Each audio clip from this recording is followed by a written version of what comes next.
अगले दिन जब सब लोग उठे तो पूरे घर में अचानक एक तेज चीख गूंज उठी। आवाज सुनते ही पूरा घर दहल उठा। सब लोग चौंक कर आवाज की दिशा में भागे। यह आवाज बिमला जी की थी। सभी लोग घबराते हुए उनकी ओर दौड़े। दरवाजा खोलते ही जो दृश्य सामने था उसने सबको सन्न कर दिया। अरे माँ, कहाँ हो आप? दरवाजा खोलकर जैसे ही आदित्य घर के अंदर आया तो अपनी माँ लता जी को पुकारने लगा। वह ड्राइंग रूम में इधर उधर देखने लगा, फिर सीधे उनके कमरे की ओर बढ़ गया। इधर रसोई घर में खड़ी उनकी पत्नी कविता उसे माँ के कमरे में जाते देख रही थी। आदित्य बैग से सामान निकालते हुए बोला, लो माँ, आपकी दवाई ले आया हूँ। खत्म हो गई थी ना? और हाँ, यह आपके घुटनों के दर्द के लिए मरहम भी लाया हूँ। लता जी ने बेटे के हाथ से दवाई ली और प्यार से उसके सिर पर हाथ फेरते हुए बोली, भगवान सबको तेरे जैसा बेटा दे। आदित्य मुस्कुराते हुए बोला, अरे माँ, दुनिया में अगर कोई सबसे ज़्यादा भाग्यशाली है तो वो मैं हूँ जो मुझे आपके जैसी माँ मिली। याद है जब मैं छोटा था और बुखार में तप रहा होता था तो आप सारी रात मुझे गोद में लेकर बैठी रहती थी। कभी ठंडे पानी की पट्टियाँ रखती तो कभी मुझे दवा देती।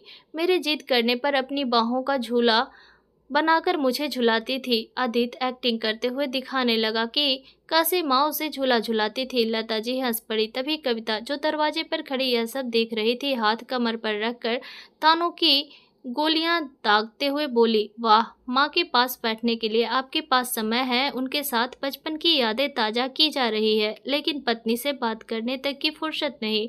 आदित्य चौंक कर दरवाजे की ओर देखने लगा। कविता गुस्से में जलती भूनती खड़ी थी। माँ ने ऐसे पाला, माँ ने वैसे पाला, माँ ने यह त्याग किया, वो बलिदान दिया। जब देखो माँ, माँ के नाम का जाप करते रहते हो। हे भगवान, कैसा पति मिला है मुझे। श्रवण कुमार को भी पीछे छोड़ दिया इसने। याद ना हो तो बता दूं, तुम्हारी एक बीवी और 4 साल का बच्चा भी है जो इस समय अपने पापा के आने का इंतजार कर रहा है। यह सुनकर आदित्य बोला, यह क्या कर रही हो कविता? तुम थोड़ा तो सोच समझ कर बोला करो। और अगर आरव मुझे याद कर रहा था तो इतनी बातें सुनने की बजाय उसे यहाँ मेरे पास ले आती। कविता तिलमिला उठी और चिल्लाते हुए बोली, अच्छा, मतलब तुम यहाँ से नहीं हिलने वाले? ठीक है, बैठे रहो अपनी माँ के चरणों में। मैं तो बेकार में तुमसे शादी कर बैठी। कहते हुए वह वहाँ से चली गई। माँ, मैं जाता हूँ, कहकर आदित्य अपने कमरे में आ गया और अपने बेटे आरव को गोद में उठा लिया। कविता पीछे आई तो आदित्य बोला, इतनी सी बात पर हंगामा खड़ा करने वाली कौन सी बात थी कविता? तुम भी जानती हो कि आज कितने दिनों के बाद बस 2 मिनट के लिए मैं माँ के पास बैठा था। आदित्य की बात पर कविता चुप ही रही। अच्छा, मेरे लिए खाना लगा दो, बहुत भूख लगी है, आदित्य बोला तो कविता गुस्से से बोली, खाना भी अपनी माँ से ही क्यों नहीं बनवा लेते? तुम जानती हो कविता, उनकी तबीयत ठीक नहीं है। पति की यह बात सुनकर कविता पैर पटकती हुई रसोई में चली गई। इधर अपने कमरे में चुपचाप बैठी लता जी एकाएक अतीत की तरफ खींचती चली गई। केवल 10 साल का था आदित्य और उसकी बहन सोनाली 8 साल की थी जब उनके पिता का साया उनके सर से उठ गया था। पति की अचानक हुई मौत के बाद जब लता जी अकेली रह गई तो जिंदगी एकदम अंधकारमय लगने लगी थी। अकेली औरत कैसे संभालेगी 2-2 बच्चों को? पहाड़ जैसी जिंदगी अकेले काटनी आसान तो नहीं है। आस पड़ोस के लोग कहते तो लता जी का कलेजा धक से रह जाता, लेकिन उन्होंने हार नहीं मानी। अपने पास रखे कुछ गहनों को गिरवी रखकर एक छोटा सा टिफिन सेंटर शुरू किया। दिन रात मेहनत करके लोगों के घरों में खाना पहुंचाने लगी। हालात जैसे भी थे, लेकिन बच्चों की पढ़ाई का खर्चा कभी भी रुकने नहीं दिया। वह दिन भर काम करती और रात को आदित्य और सोनाली के साथ बैठकर उनकी पढ़ाई में मदद करती। समय बीतता गया, बच्चे बड़े हुए। आदित्य पढ़ाई में होशियार था, मेहनती था। माँ की तपस्या रंग लाई और उसे एक बहुत अच्छी नौकरी मिल गई। जब पहली तनख्वाह मिली तो सबसे पहला काम उसने माँ के लिए एक आरामदायक कुर्सी खरीदने का किया। माँ, अब आपको कोई काम नहीं करना पड़ेगा, अब आप आराम करेंगे। उस दिन लता जी की आंखें खुशी से छलक पड़ी थी। उन्होंने भगवान का शुक्रिया अदा किया और बेटे को गले से लगाते हुए कहा था, मेरा संघर्ष सफल हो गया बेटा। फिर लता जी ने एक अच्छा सा रिश्ता देखकर अपनी बेटी सोनाली की शादी कर दी। उसके बाद आदित्य के लिए भी अच्छे घरों की लड़कियों के रिश्ते आने लगे। उन्हीं में से एक थी कविता। पहली ही नज़र में कविता आदित्य को भा गई थी। साथ ही पढ़ी लिखी भी अच्छी थी। बेटी की शादी कविता के साथ तय करने के बाद लता जी की खुशी का ठिकाना न रहा।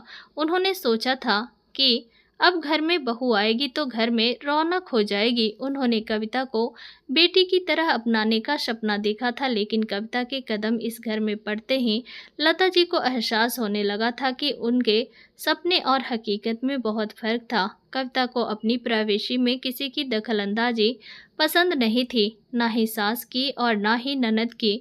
उसे आदित्य का अपनी माँ से इतना लगाव भी पसंद नहीं आता था। धीरे धीरे यह साफ होने लगा कि कविता को इस घर में सिर्फ आदित्य चाहिए, उसकी माँ या बहन नहीं। वह शुरू से ही लता जी से कटी कटी रहती, उसके कामों में कोई दिलचस्पी नहीं लेती। जब भी उसकी ननद सोनाली मायके में आती तो कविता उससे बात करने में भी कोई दिलचस्पी नहीं लेती थी। सोनाली ने भी इस बात को महसूस किया था। शुरुआत में तो लता जी को लगा कि नई नई शादी हुई है, एडजस्ट होने में थोड़ा समय लग जाता है, लेकिन समय बीतने के साथ भी उसके व्यवहार में कोई परिवर्तन नहीं आया। अब तो वह उन्हें बातें भी सुनाने लगी थी, उन्हें टोकने या ताने देने का कोई मौका नहीं छोड़ती। उसके तीखे शब्दों के तीर हर दिन लता जी के दिल को छन्नी करते थे, परंतु वह चुप रहती, सोचती कि कभी तो कविता जी बदलेगी, कभी तो वह उन्हें वह सम्मान देगी। लेकिन ऐसा नहीं हुआ। अतीत की यादों में खोई लता जी काफ़ी देर तक यूं ही बैठी रहीं। इधर आदित्य को कोई बार महसूस होता कि उसकी माँ अकेली होती जा रही है। वह कविता को समझाने की कोशिश करता, लेकिन कविता तो कोई बात सुनने को तैयार ही नहीं थी। फिर भी आदित्य को उम्मीद थी कि वक्त के साथ सब ठीक हो जाएगा। आज कविता बहुत उत्साहित थी। उसकी बहन नेहा, जिसके साथ उसका बचपन से बहुत गहरा लगाव था, आखिरकार उसका रिश्ता तय हो चुका था और कविता के माता पिता उसकी शादी का कार्ड देने घर पर आ रहे थे। आज घर में एक अलग ही रौनक थी। रसोई से घी और मसालों की भीनी भीनी खुशबू पूरे घर में फैली हुई थी। शाही पनीर की महक, तड़के वाले छोले, सुगंधित पुलाव और गर्मा गर्म हलवे की खुशबू पूरे माहौल को उत्सवमय बना रही थी। कविता बड़े चाव के साथ रसोई में सब कुछ बना रही थी, हर चीज़ का खास ध्यान रखते हुए। बनाने के बाद चखकर देखने लगी कि नमक ठीक है या नहीं, मिठास संतुलित है या ज़्यादा हो गया। अरे, आज कुछ खास है क्या जो इतनी तैयारियां चल रही है? लता जी ने कमरे से बाहर आते हुए पूछा। उन्होंने इतनी मेहनत से कविता को काम करते शायद पहली बार देखा था। कविता के चेहरे पर खुशी झलक रही थी। हाँ माँ जी, आज मेरे मम्मी पापा आ रहे हैं, मेरी बहन नेहा की शादी का कार्ड लेकर।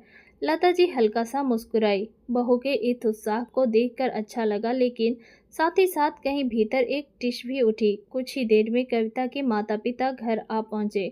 बड़ी खुशी से वह उनसे मिली, उन्हें सोफे पर बिठाया और खुद उनके पास बैठ गई। लता जी कमरे से बाहर आईं तो कविता की माँ विमला जी लता जी से बड़े स्नेह से मिली और हालचाल पूछने लगी, लेकिन लता जी ने अपने हाव भाव से जाहिर भी नहीं होने दिया कि उन्हें कोई तकलीफ या परेशानी है।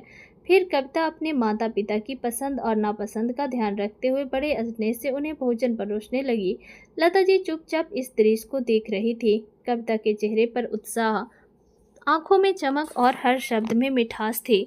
उन्हें अचानक 2 महीने पहले का दिन याद आ गया, जब उनके दामाद का ट्रांसफ़र विदेश में हो गया था और उनके बेटी दामाद को विदेश शिफ्ट होना था। उससे पहले उनकी बेटी सोनाली मायके आई थी उन सब से मिलने। सोनाली को दरवाजे पर देख कविता ने एक औपचारिक सी फीकी सी मुस्कान दी और फिर बिना कोई गर्मजोशी दिखाई अपने फ़ोन में व्यस्त हो गई थी। थोड़ी देर तक सोनाली अपनी माँ और भाई के साथ बैठकर उनसे बात करती रही, हंसी मजाक, पुराने किस्से, बचपन की यादें। लेकिन कविता चुपचाप एक तरफ जा बैठी थी। आदित्य ने ऑफिस के लिए निकलने से पहले कविता को आवाज़ दी और कहा था, कविता, आज सोनाली आई है तो दोपहर को राजमा चावल बना लेना, उसे बहुत पसंद है। इस बात का कविता ने कोई जवाब नहीं दिया था। आदित्य को कविता की इस बेरुखी पर गुस्सा तो बहुत आया था, लेकिन वह जानता था कि ज़्यादा कुछ बोलेगा तो कलेश खड़ा होने में देर नहीं लगेगी। फिर कविता बिना कुछ कहे रसोई में चली गई थी। कुछ देर बाद कविता बाहर आई और बोली, माँ जी, आज लंच में खिचड़ी बनाई है, जब खाने का मन हो तो बता देना।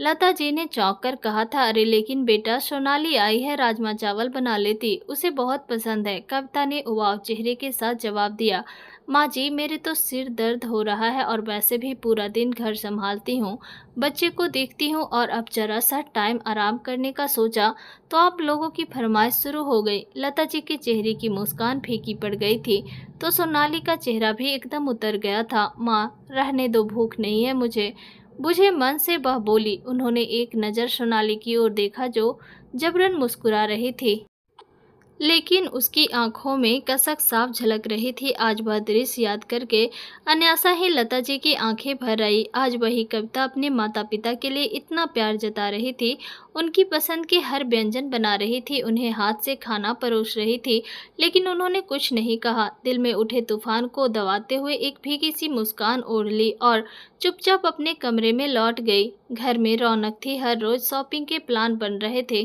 कविता आए दिन अपनी सहेलियों के साथ मॉल जाती, कभी अपने लिए महंगी साड़ी तो कभी डिजाइनर लहंगा खरीदती। उसने आदित्य और आरव के लिए भी नए कपड़े लिए, हर छोटी बड़ी चीज का ख्याल रखा, लेकिन लता जी के लिए कुछ नहीं खरीदा। हर रोज हाथों में बड़े बड़े बैग, चेहरे पर चमक, आंखों में खुशी लिए वह बाजार से लौटती, फिर अपनी माँ से फोन पर बात करती, शादी की तैयारियों की बातें, गहनों और कपड़ों की चर्चा, रिश्तेदारों की लिस्ट, सब कुछ डिस्कस करती। अब शादी का कार्ड आ गया था, पूरे परिवार को आमंत्रित किया गया था।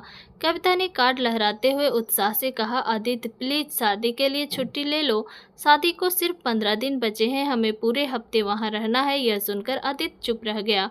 आज आदित्य ऑफिस से जल्दी लौट आया था। घर के अंदर आया तो महसूस किया कि वहां बिल्कुल सन्नाटा पसरा हुआ था। वह यहाँ वहां देखने लगा, शायद कविता घर पर नहीं है। सोचते हुए वह माँ के कमरे में गया। माँ क्या हुआ, तबीयत ठीक है ना, आप इस समय तक सो रही हैं? आदित्य ने चिंतित होकर उनके माथे पर हाथ रखा, हल्का सा पसीना था। कुछ नहीं बेटा, सुबह से ही थोड़ी कमजोरी लग रही है, लगता है शुगर बढ़ गई। आदित्य घबरा गया, आपने किसी से कहा क्यों नहीं? कविता कहाँ है? वो बेटा, उसकी सहेलियां आई थी, वो शॉपिंग पर जा रही थी तो मैंने कुछ कहा नहीं, क्यों बेवजह उसकी खुशी में बाधा बनूं। अच्छा ठीक है माँ, मैं अभी आपके लिए पानी लेकर आता हूँ, आप दवा खा लेना, कहकर आदित्य रसोई में गया और कुछ ही देर में वापस आकर दवा निकालते हुए बोला, यह खा लीजिए माँ। और हाँ, घुटनों का दर्द कैसा है आपका? सुबह ज़्यादा दर्द था बेटा, दर्द की दवा खाई थी तो आराम मिल गया था। आदित्य ने चिंता भरे स्वर में कहा, आपको डॉक्टर को दिखाना चाहिए, मैं कल ही अपॉइंटमेंट लेता हूँ। सुबह के 9 बज रहे थे। आदित्य माँ को डॉक्टर के पास ले गया। डॉक्टर ने शुगर की जांच की, कुछ जरूरी टेस्ट लिखे और दवाइयाँ दे दी। 1 घंटे बाद जब वे घर लौटे तो लता जी कुछ बेहतर महसूस कर रही थी। आदित्य ने कविता को आवाज़ लगाई, कविता माँ के लिए खाना ले आओ, फिर उन्हें दवा भी देनी है, मैंने दवाइयाँ निकाल कर रखी है। कमरे में से कोई जवाब नहीं आया। वह सीधे बेडरूम की ओर बढ़ा। कविता आईने के सामने खड़ी अपने नए सूट पर दुपट्टा मैच करके देख रही थी। कविता, मैंने तुमसे कहा था ना कि माँ के लिए खाना ले आओ, आदित्य ने थोड़ा तेज स्वर में कहा। कविता ने लापरवाही से जवाब दिया, हाँ हाँ आती हूँ, पहले यह बताओ तुमने ऑफिस से छुट्टी ली या नहीं, हमें अगले हफ्ते निकलना है। आदित्य ने एक पल के लिए उसे देखा, फिर गहरी सांस लेते हुए बोला, कविता मुझे लगता है कि हम 1-2 दिन पहले ही वहाँ जाएं, खामखा माँ को परेशानी होगी। यह बात सुनकर कविता ने उसे ऐसे देखा जैसे आदित्य ने कोई बहुत बड़ा अपराध कर दिया हो। तभी बात संभालते हुए आदित्य बोला, अच्छा तुम एक काम करो, तुम ही आरव को लेकर पहले चली जाओ, मैं शादी वाले दिन ही पहुंचूंगा। माँ की तबीयत ठीक नहीं है, उनका ध्यान रखने के लिए कोई तो यहाँ होना चाहिए।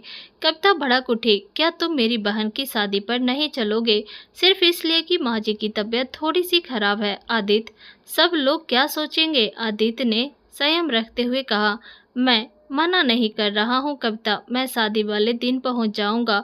अगर माँ की तबीयत ठीक हुई तो उन्हें भी लेता आऊँगा, लेकिन फिलहाल उनका ध्यान रखना भी जरूरी है।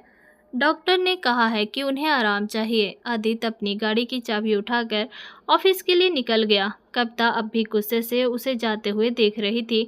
उसके चेहरे पर नाराजगी साफ झलक रही थी। तभी अंदर से लता जी की आवाज़ आई, कविता बहू, एक गिलास पानी तो देना, मुझे दवा लेनी है। कविता ने आंखें घुमाकर देखा।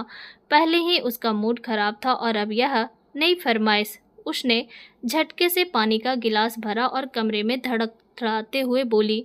गिलास को साइड टेबल पर इतनी जोर से पटका कि पानी छलक गया। साथ में ही रसोई है।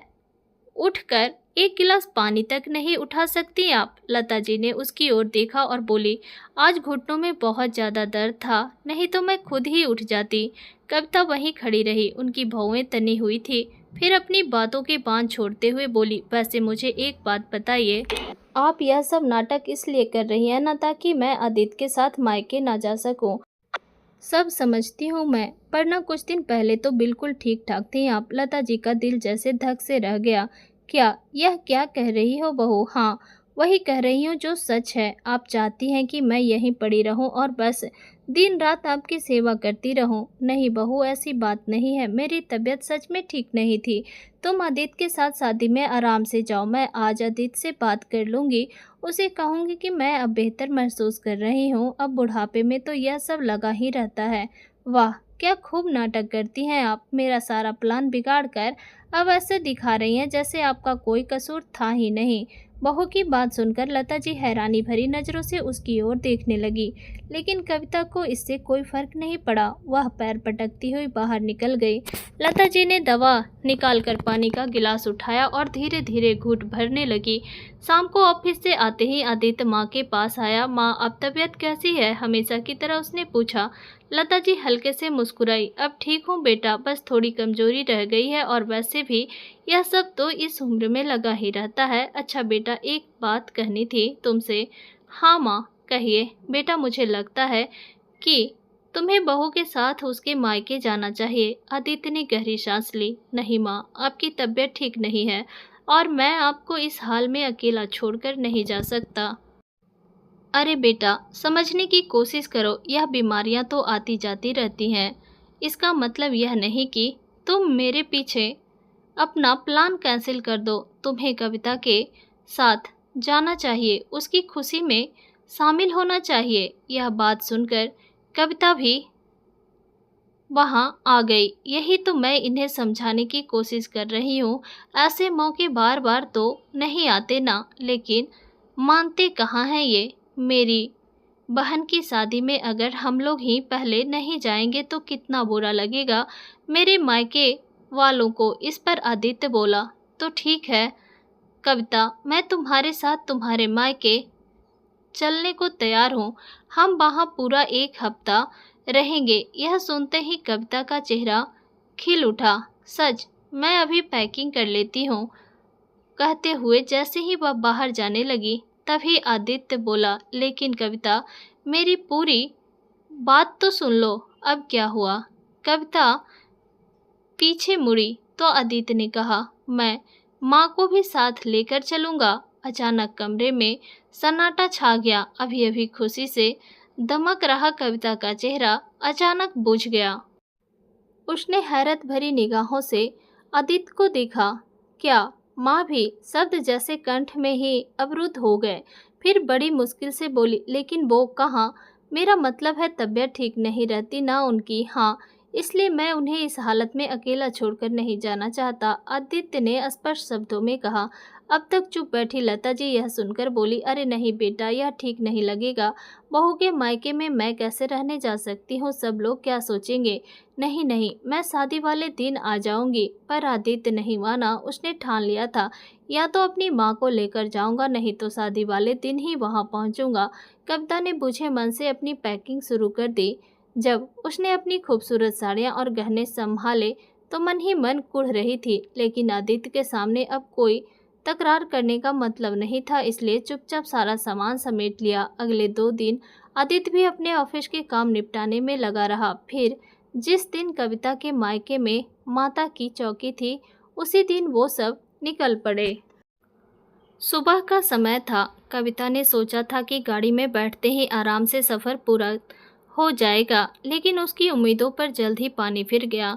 गाड़ी में लता जी अगली सीट पर बैठी थी। आदित्य ड्राइव कर रहा था और पीछे की सीट पर कविता और आरव थे। शुरुआत में सब ठीक था, लेकिन आधे घंटे बाद ही लता जी ने धीरे से कहा, आदित्य बेटा, गाड़ी किसी ढाबे या रेस्टोरेंट में रोक लेना, मुझे वॉशरूम जाना है। आदित्य ने बिना कोई सवाल किए गाड़ी एक ढाबे के पास रोकी।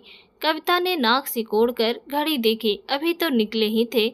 उसने मन ही मन सोचा, लेकिन कुछ कहा नहीं। लता जी वापस आई और गाड़ी में फिर से चल पड़ी, लेकिन लता जी ने आधे घंटे बाद फिर से गाड़ी रुकवाई। ऐसा ही चलता रहा। अब कविता का गुस्सा बढ़ने लगा। आरव को पूरे सफर में सोता रहा, लेकिन कविता के लिए यह सफर किसी परीक्षा से कम नहीं था। लता जी उसे परेशान देखकर बोली, क्या करूं बहू, डायबिटीज की वजह से बार बार जाना पड़ता है। कविता ने गहरी सांस ली और अपना सिर सीट से टिकाकर आंखें बंद कर ली, जैसे खुद को शांत रखने की कोशिश कर रही हो। उनकी यह परेशानी तब और बढ़ गई जब रास्ते में ट्रैफिक मिल गया। कविता का सब्र अब जवाब देने लगा था। उसने कहा, देखा, अगर इतनी बार गाड़ी ना रोकनी पड़ती तो हम इस जाम में नहीं फंसते। अब माता की चौकी का पूरा कार्यक्रम मिस हो जाएगा। आदित्य ने उसे शांत करने की कोशिश की। अरे कविता, तुम गुस्सा क्यों हो रही हो? माँ जानबूझकर तो नहीं कर रही ना। हम तो मैं ही गलत हूँ। कविता ने मुंह फेर लिया और खिड़की से बाहर देखने लगी।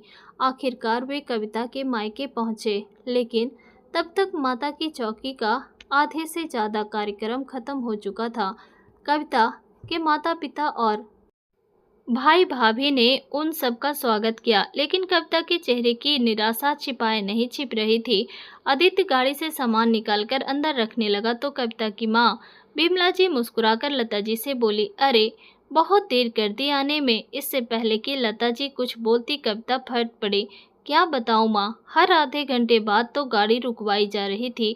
वॉशरूम जो जाना था, माँ जी को बिना मतलब देर हो गई इनकी वजह से। यह बातें कविता ने अपने सभी मायके वालों के सामने कही थी। इस पर लता जी ने अपनी सफाई में कहा, वो डायबिटीज की दिक्कत है ना, इसलिए। बेटी का व्यवहार देखकर बिमला जी असहज हो उठी और बोली, अरे कोई बात नहीं बहन जी, आप आराम से आकर बैठिए। अगली सुबह घर में खूब चहल पहल थी। कोई किचन में नाश्ते की तैयारी कर रहा था तो कोई शादी के बाकी कामों में व्यस्त था। इसी बीच कविता की भाभी ने इधर उधर नजर घुमाई और फिर चौंकते हुए पूछा, अरे आदित्य जी, जीजा जी कहीं नजर नहीं आ रहे?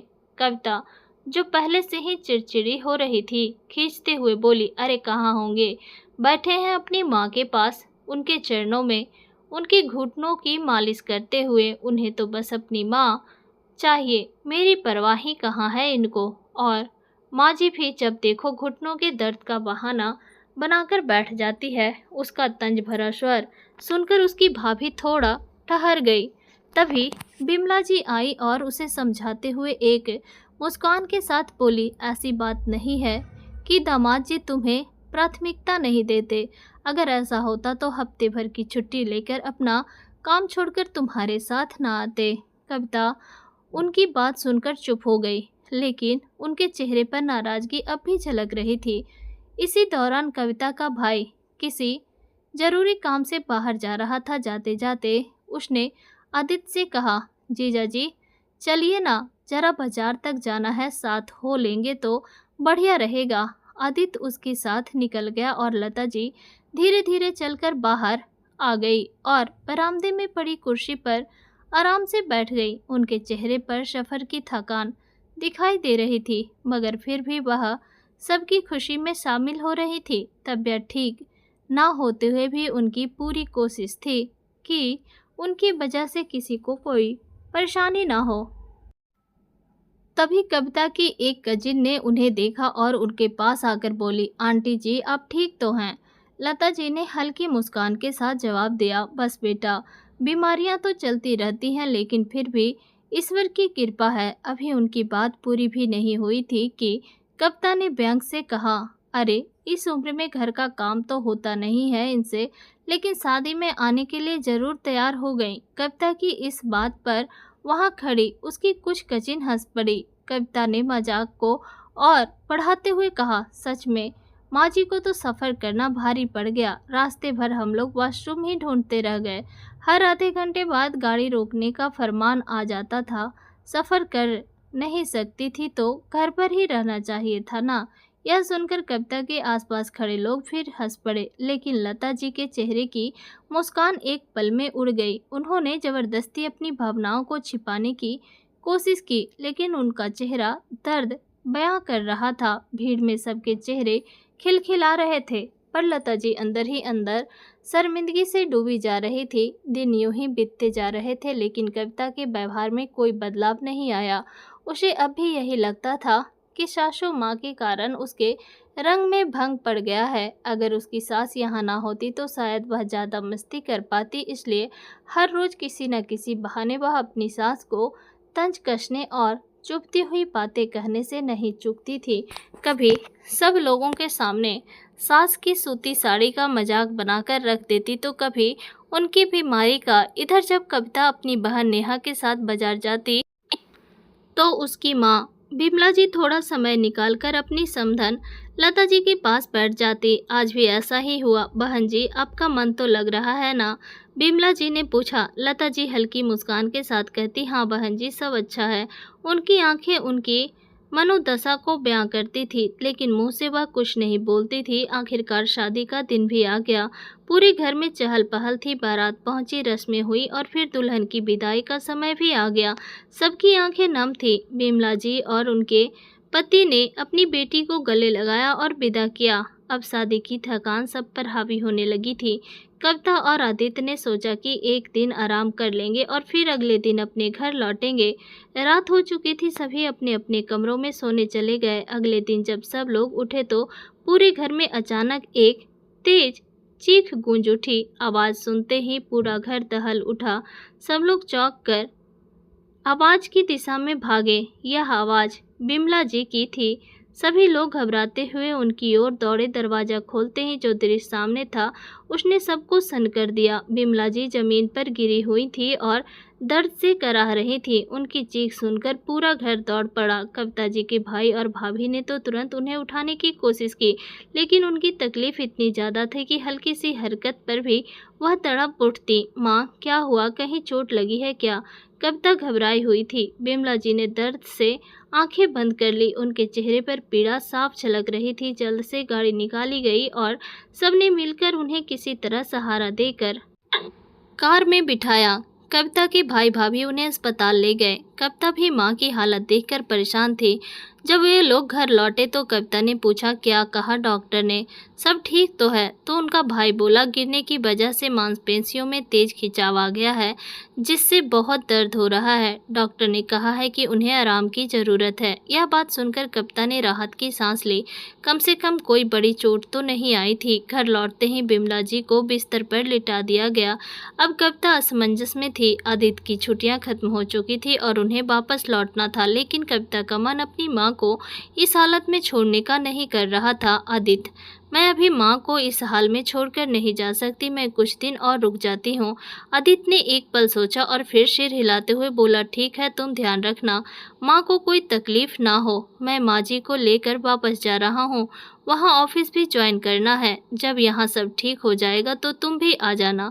कविता ने सहमति में सिर हिलाया। आदित्य अपनी माँ लता जी को लेकर घर लौट आया। बिमला जी अब स्वयं उठ पाने में असमर्थ थी, इसलिए कविता और उसकी भाभी उन्हें सहारा देकर वॉशरूम तक ले जाती थी। एक दो बार तो सब ठीक रहा, लेकिन जब तीसरी बार बिमला जी ने अपनी बहू को आवाज़ दी तो उसके चेहरे पर चिड़चिड़ाहट साफ झलकने लगी। उन्होंने हल्की आवाज़ में पुकारा, बहू, जरा सहारा दे दो। भाभी ने गहरी सांस ली और अनमने भाव से उठी। उन्हें सहारा देते हुए बाथरूम तक लेकर गई, फिर वापस बेड पर लिटाकर बड़बड़ाने लगी, इंसान है या पानी की टंकी? इतना पानी पीती ही क्यों है कि बार बार वॉशरूम जाना पड़े? इस बार तो मैंने सहारा दे दिया, लेकिन अगली बार मुझसे नहीं होगा। कविता अपनी भाभी की बात सुनकर चौंक गई। उसे अपने कानों पर यकीन नहीं हुआ। भाभी, यह हम क्या कह रही हैं? माँ इतनी तकलीफ में है और आप तो। भाभी ने गुस्से से कहा, अरे राम जाने तकलीफ में है या बहाना खोजती है काम ना करने का। मुझे तो लगता है यह सब ढोंग है इनका। इतना कहकर वह वहाँ से चली गई। कविता एक पल के लिए स्तब्ध रह गई। उसकी भाभी, जो एक आदर्श बहू कहलाती थी, उसकी माँ के लिए ऐसे शब्द कहेगी उसने कभी नहीं सोचा था। उसने अपनी माँ के चेहरे की ओर देखा। बिमला जी की आंखों में उदासी झलक रही थी। उसके मन में बीते दिनों की कई घटनाएं घूमने लगी। उसकी अपनी सास लता जी के साथ किया गया व्यवहार, उनके घुटनों का दर्द, सफ़र में बार बार वॉशरूम जाने की ज़रूरत और उसका खुद का उन पर तंज कसना और सबके बीच मजाक बनाना। कहीं भगवान उसे उसके कर्मों की सजा तो नहीं दे रहे? अंदर ही अंदर उसका दम घुट रहा था। शाम ढलने लगी थी। जब उनकी बहू रसोई की ओर जाने लगी तो बिमला जी ने धीमे स्वर में पुकारा, बहू, आज रात के खाने में पनीर की सब्जी बना लेना। कविता को बहुत पसंद है। लेकिन उसकी बहू बिना कोई जवाब दिए रसोई में चली गई। बिमला जी ने सोचा शायद वो सुन नहीं पाई होगी, लेकिन कुछ देर बाद जब वह बाहर आई तो उसके चेहरे पर कोई भाव नहीं थे। दलिया बना दिया है, जब खाना हो तो बता देना, उसने बुझे मन से कहा। यह सुनते ही कविता को जैसे दिल में कोई तीर चुभ गया। दलिया? लेकिन माँ ने तो तुम्हें पनीर की सब्जी बनाने को कहा था भाभी।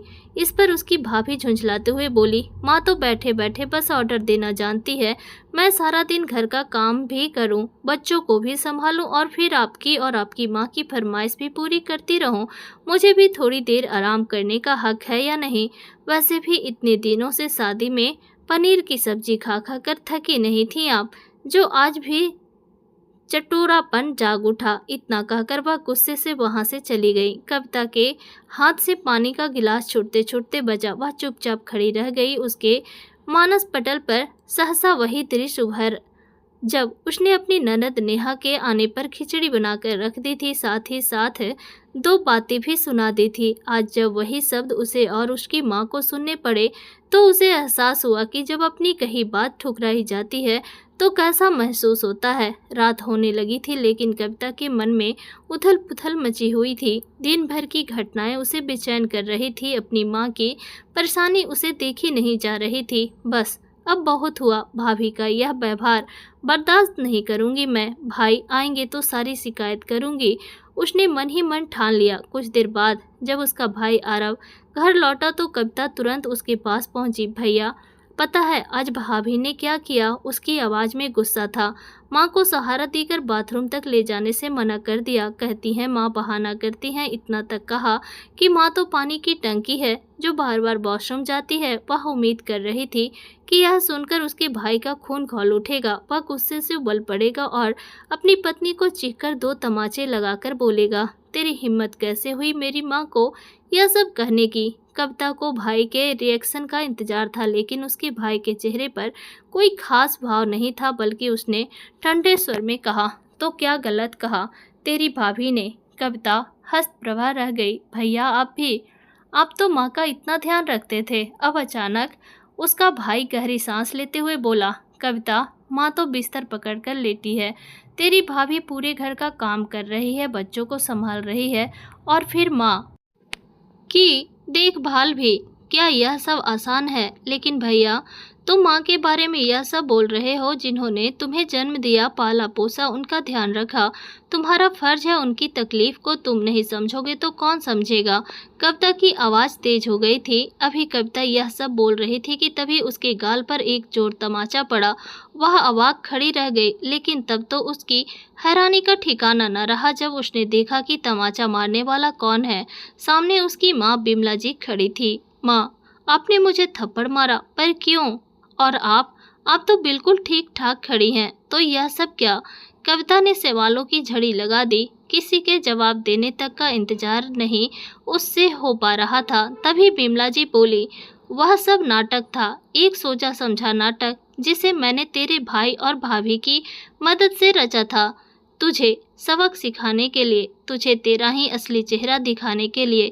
कविता की तो जैसे सांसें ही अटक गई। यह सब सुनकर बिमला जी ने कहा, जब तू अपने भाई को यह सब उपदेश दे सकती है कि उसे अपनी जन्म देने वाली माँ का ख्याल रखना चाहिए, यही उसका फर्ज है, तो खुद यह बात क्यों समझ है सकती कि तेरा पति भी तेरी सास का बेटा है। अगर वह अपनी माँ का ख्याल रखता है तो तू गुस्से से मुंह फुला लेती है, उसे जली कटी बातें सुना देती है। यह दोहरी मानसिकता क्यों? और तो और तूने तो सबके सामने अपनी सास के पहनावे, यहाँ तक कि उनकी बीमारी तक का मजाक बनाकर रख दिया। मेरे समझाने के बावजूद न जाने कितनी बार तू अपनी सास पर खींची चिल्लाई, उन्हें इतना बेइज्जत किया कि बेचारी शर्मिंदगी से जमीन में गड़ी जा रही थी। लेकिन जब वैसे ही हालात मुझ पर, तेरी अपनी माँ पर बने तो तुझे मुझ पर तरस आने लगा, मेरे दर्द का एहसास होने लगा। जब तू अपनी सास का सबके सामने मजाक बना रही थी ना, दिल तो मेरा उसी समय किया कि तेरे अकल ठिकाने लगा दूं, पर सबके सामने मैं तेरा तमाशा बनाना नहीं चाहती थी। लेकिन मन ही मन मैंने यह भी ठान लिया था कि इंसानियत का पाठ तो तुझे पढ़ा कर रहूंगी। मैं जानती थी कि तू केवल बातों से नहीं मानने वाली, इसलिए यह नाटक किया। हम लोगों ने शर्म आनी चाहिए तुझे। तूने तो अपने ससुराल में हमारी नाक कटवा कर रख दी। ऐसे संस्कार तो नहीं दिए थे हमने तुझे।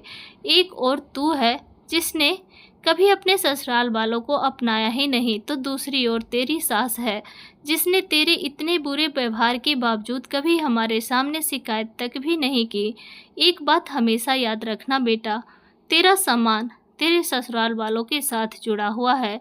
उनकी बेइज्जती का मतलब तुम्हारी खुद की बेइज्जती है। कविता सिर झुकाए खड़ी थी। बिमला जी का हर एक शब्द उसकी आत्मा को छलनी कर रहा था। एक एक बात हथौड़े की तरह उसके दिल पर चोट कर रही थी। वह कांप रही थी। अचानक उसकी आंखें भर आई। कविता के गले से आवाज तक नहीं निकली। उसकी आंखों में आंसू झलक रहे थे, लेकिन यह आंसू सिर्फ दुख के नहीं थे, उसके अपराध बोध के थे। माँ, मैं बहुत बुरी हूँ, उसने कांपती आवाज़ में कहा। मैंने माँ जी के साथ बहुत अन्याय किया। कहते कहते वह फूट फूट कर रोने लगी और घुटनों के बल बैठ गई। बिमला जी ने गहरी सांस ली और कहा, बेटा, पश्चाताप करने से ही इंसान महान बनता है, लेकिन सच्चा पश्चाताप सिर्फ आंसू बहाने से नहीं होता, अपने कर्मों से होता है। अगले ही दिन कविता अपने भाई के साथ घर वापस लौटी। जैसे ही दरवाजे के अंदर कदम रखा, सामने लता जी बैठी दिखी। उनके चेहरे पर अब भी वही शांत मुस्कान थी, लेकिन उनकी आंखों में अनकहा दर्द था। बहू, अब समधन जी कैसी हैं? ठीक तो है ना? उन्होंने पूछा, लेकिन कविता को समझ नहीं आ रहा था कि अब क्या बोले। बिना एक पल गवाए वो दौड़कर उनके पैरों पर गिर पड़ी। माँ जी, मुझे माफ़ कर दीजिए, मुझसे बहुत बड़ा अपराध हुआ है। लता जी हड़बड़ा गई। उन्होंने कविता को उठाने की कोशिश की, लेकिन वह वैसे ही उनके पैरों में गिरी रही। नहीं माँ जी, आज मत रोकिए मुझे। शायद मैं इस दुनिया की सबसे स्वार्थी बहू हूँ। जिस घर ने मुझे सम्मान दिया, मैंने उसी घर की जड़ों में जहर घोल दिया। आपका प्यार समझ ही नहीं पाई मैं अब तक। आदित्य भी स्तब्ध खड़ा यह सब देख रहा था। उसके लिए यह पल अविश्वसनीय था। लता जी ने नम आंखों से कविता के सिर पर हाथ फेरा और कांपती आवाज में बोली, बेटा, नादानी बस, बच्चे गलती कर बैठते हैं, लेकिन माँ अपने बच्चों से कब तक नाराज रह सकती है। मैं तो कब से इस बात का इंतजार कर रही थी कि कब तुम अपने दिल से मुझे अपनी माँ मानोगी। इतना कहते ही उनकी आंखों से भी आंसू बह निकले। उन्होंने कविता को गले से लगा लिया। उस रात जब आदित्य रोज की तरह अपनी माँ की घुटनों की मालिश करने के लिए तेल निकाल रहा था, तो कविता ने धीरे से उसके हाथ से तेल की शीशी ले ली। आदित्य, वह सिर्फ तुम्हारी माँ नहीं, अब उनकी सेवा मैं करूंगी। आदित्य स्तब्ध था। लता जी की आंखें भीग गई, लेकिन इस बार उनके आंसू तकलीफ के नहीं थे, वह आंसू खुशी के थे। अब कविता उनकी बहू नहीं, बेटी थी, जो देर से ही सही लेकिन रिश्तों के महत्व को समझ चुकी थी। तो दोस्तों, आपको क्या लगता है कविता की माँ बिमला जी ने जो किया, क्या वह सही था? अपनी राय कमेंट बॉक्स में ज़रूर लिखें। कहानी पसंद आई हो तो लाइक ज़रूर करें। अगर इस कहानी ने आपके दिल को छुआ, अगर इससे आपके रिश्तों का असली मतलब समझ में आया हो, तो इसे शेयर ज़रूर करें। हो सकता है कि आपके एक शेयर से किसी और की सोच भी बदल जाए और कोई और कविता अपनी गलती सुधार सके। कहानी को अंत तक सुनने के लिए आपका बहुत बहुत धन्यवाद।